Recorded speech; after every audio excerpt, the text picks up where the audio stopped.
Prithviraj health సీరియస్గా ఉందంటండి. నిజం. నటుడు పృథ్వీరాజ్ ఎవరైతే ఉన్నారో ఈ రోజు వరకు కూడా భయంకరమైన ట్రోలింగ్ అయితే జరిగింది పృథ్వీరాజ్ మీద. ఎందుకంటే ఆయన మాట్లాడిన కొన్ని నోటుదోల మాటల వల్ల ఏదైతే వైసీపీ పార్టీని టార్గెట్ చేస్తూ ఏదో గొర్రె పురాణం లాగా కొన్ని మేకలు ఉన్నాయి, 150 ఉన్నాయి ఫస్ట్లో, తర్వాత అవి కాస్త సినిమా ఎండింగ్ వచ్చేసరికి 11 మిగిలాయి, యాదృచ్ఛికమో లేకపోతే జరగాలని జరిగిందో ఏంటో తెలియదని కొన్ని అనవసరమైన వ్యాఖ్యలు చేయడం ద్వారా ఏంటి అటు సినిమాకి ఎఫెక్ట్ జరిగింది, ఇటు ఈయన ఆరోగ్యానికి చెడు జరిగిందని చెప్పాలి వాస్తవంగా. కాబట్టి ఎందుకంటే ఆయన ఆరోగ్య పరిస్థితి బాగోలేదని హాస్పిటల్ తీసుకెళ్లారట. హై బీపీ రావడం వల్ల హాస్పిటల్ అడ్మిట్ చేశారంట పృథ్వీరాజ్ గారిని. కాదు అంతేకాదు, ఎందుకంటే అంత అస్వస్థత ఎందుకు రావాలి, అంత హై బీపీ ఎందుకు రావాలంటే కనుక చాలామంది మాట్లాడుతున్న మాట ఏంటంటే ఎప్పుడైతే నోటితోల మాటలు కొన్ని మాట్లాడారో పృథ్వీ గారు, ఆయన ఇప్పుడు మాట్లాడటం కాదు, గతంలో కూడా చాలాసార్లు ఇలాంటి వ్యాఖ్యలు అయితే కనుక చేయడం జరిగింది. ఇంతకు ముందు వైసీపీలో ఉన్నప్పుడు నా ప్రాణం పోయినా సరే వేరే పార్టీలోకి నేను వెళ్ళను, జగన్ గారు అంటే ప్రాణం, నా ప్రాణమే జగన్ గారు, ఇలా కొన్ని మాటలు మాట్లాడిన ఆయన వెంటనే కొన్ని కారణాల వల్ల మళ్ళీ పార్టీ చేంజ్ అవ్వడం జరిగింది, జనసేనలోకి వెళ్ళడం జరిగింది.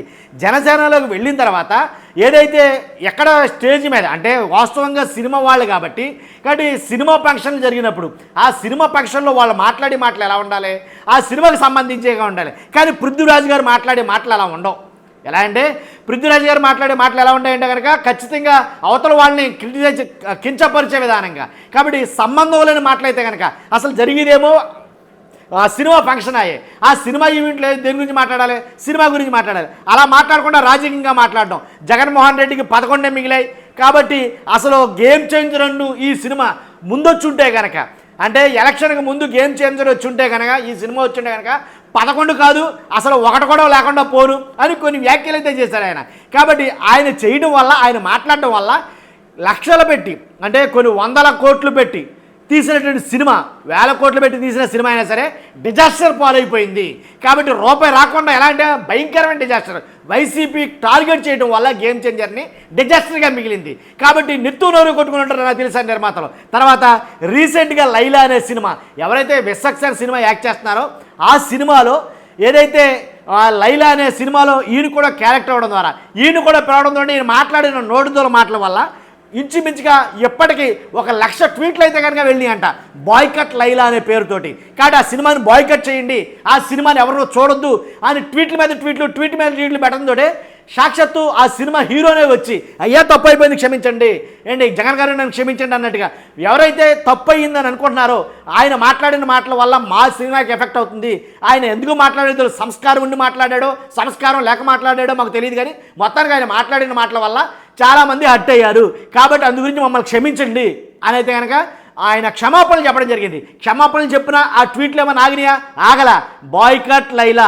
నిజంగా వైసీపీ సోషల్ మీడియా ఎవరైతే జగన్మోహన్ రెడ్డి గారిని కించపరచాలని అనుకుంటున్నారో సినిమా పరమైనా సరే, అది ఎంత పెద్ద సినిమా అయినా, అది ఎన్ని 100 కోట్లు పెట్టిన సినిమా అయినా, ఏ సినిమా అయినా సరే డిజాస్టర్ అయిపోతుంది, ఎట్టి పరిస్థితుల్లో అట్టర్ ఫ్లాప్ అవుతుందని కొన్ని సంకేతాలు అయితే ఆల్రెడీ ఇచ్చారు. ఈ సినిమా కూడా ఆ జాబితాలోకి చేరబోతుంది. కాబట్టి కొన్ని కామెంట్లు అయితే కనుక ఆయన చదివి వినిపించడం జరిగింది విశ్వక్సేన్ గారు. కాబట్టి ఆయన అన్నదానికి అసలు ఆయన ఎప్పుడు అన్నాడో మాకే తెలియదు, ఎందుకు అన్నాడో మాకు తెలియదు, మేము మాట్లాడమని మైకెత్తాం కానీ సంస్కారం మేము నేర్పలేం కదా అని చాలా ఆయన మీద విసుగుతోటి చాలా మాటలైతే మాట్లాడాడు. ఏదేమైనా జరిగింది తప్పు. కాబట్టి ఆ తప్పు వల్ల మొత్తం ట్రెండింగ్ అయిపోయింది అనమాట. బాయ్కట్ లైలా అనే మాట బాగా ట్రెండింగ్ అయ్యింది. కాబట్టి ఆ సినిమాని బాయ్కట్ చేస్తున్నారు. కాబట్టి ఈ మాటలన్నీ తెలిసిన తర్వాత, ఇవన్నీ చూసిన తర్వాత లేనిపోయింది దీనికి హై బీపీ పెరిగిపోయినట్టుంది పృథ్వీరాజ్ గారికి. హై బీపీ పెరగడం వల్ల హాస్పిటల్ అడ్మిట్ చేయడం జరిగిందంట. కొన్ని విజువల్స్ అయితే చూపిస్తున్నారు, కొన్ని మెయిన్ స్ట్రీమ్ ఛానల్స్లో కొన్ని విజువల్స్ వస్తున్నాయి. ఏంటంటే నటుడు పృథ్వీరాజ్ని హాస్పిటల్ అడ్మిట్ చేశారని, హై బీపీ పెరగడం వల్ల చాలా సీరియస్ అయిందని. ఎందుకు పెరగాలి, ఎందుకు అనాలి, ఎందుకు నోటిదోల మాటలు మాట్లాడాలి, అనవసరంగా హై బీపీలు ఎందుకు తెచ్చుకోవాలి? కాబట్టి మనకు అవసరం లేదు కదా.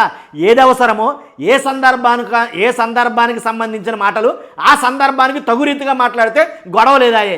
లేనిపోయింది నోరు మాట్లాడితే వీపి దెబ్బలు గెలిచిందన్న సామెత ఊరికినే పోలా. కాబట్టి అలాంటి మాటలు మాట్లాడడం వల్ల లేనిపోయిన ఇబ్బందులు అయితే కనుక పృథ్వీరాజ్ గారు పడ్డారు. పృథ్వీరాజ్ గారు పడితే మాట దేవుడు అరుగు.